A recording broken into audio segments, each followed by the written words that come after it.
You know, you talk like we ain't gonna get away with this. I've never met nobody got away with anything, ever. You? And why in the hell did you agree to do it?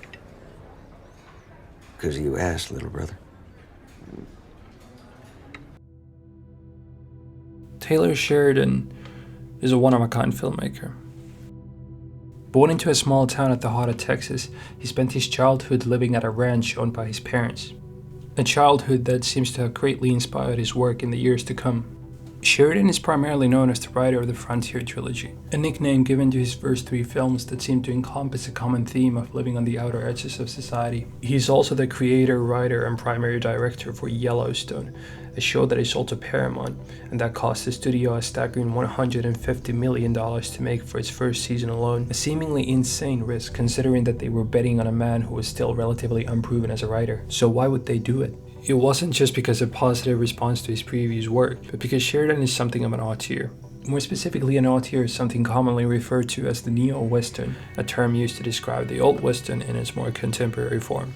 See, the Westerns that most people remember from their childhood no longer exist. There are not really any more films about nomad heroes who just walk around enforcing law and order. They're not made anymore because our perceptions of good and evil no longer align with what those films represent. A villain is no longer as simple as a bandit or a bank robber. For us, it's corporations, political corruption, or even an ideology that we don't fully understand. William Goldman's 1969 film Butch Cassidy and the Sundance Kid summarizes this perfectly. The film is a story about 2 bank robbing outlaws who struggle to hold on to that old way of life even as the world around them evolves.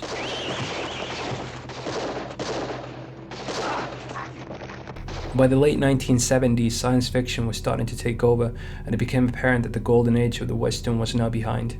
In order to survive, the Western needed to evolve. But how?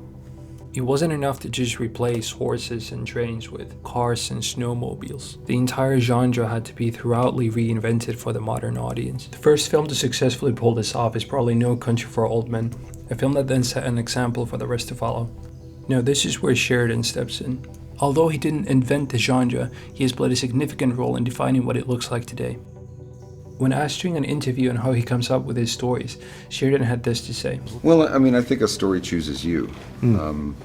There's the world that you know, and the world that interests you, and then issues within that world and relationships in that world, you know, they spark an idea.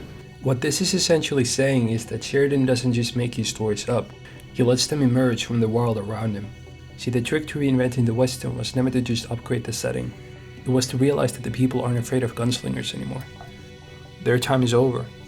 What the people fear now is the unknown. Things such as terrorism, the instability of personal income, and racial oppression that has been such a big issue, especially in recent years. Sheridan's films are, for better or worse, a product of their time. A realistic look at what these frontiers have become and how the dynamics of good and evil are no longer what they used to be. His main characters are the FBI agent who no longer sees the enemy in cartels, but in the moral decline of our own government. The working father who no longer sees the enemy in droughts, but in banks trying to make a profit on his expense. And finally, the father who was forced to track down the murderer of his own daughter after the state refused to act on it.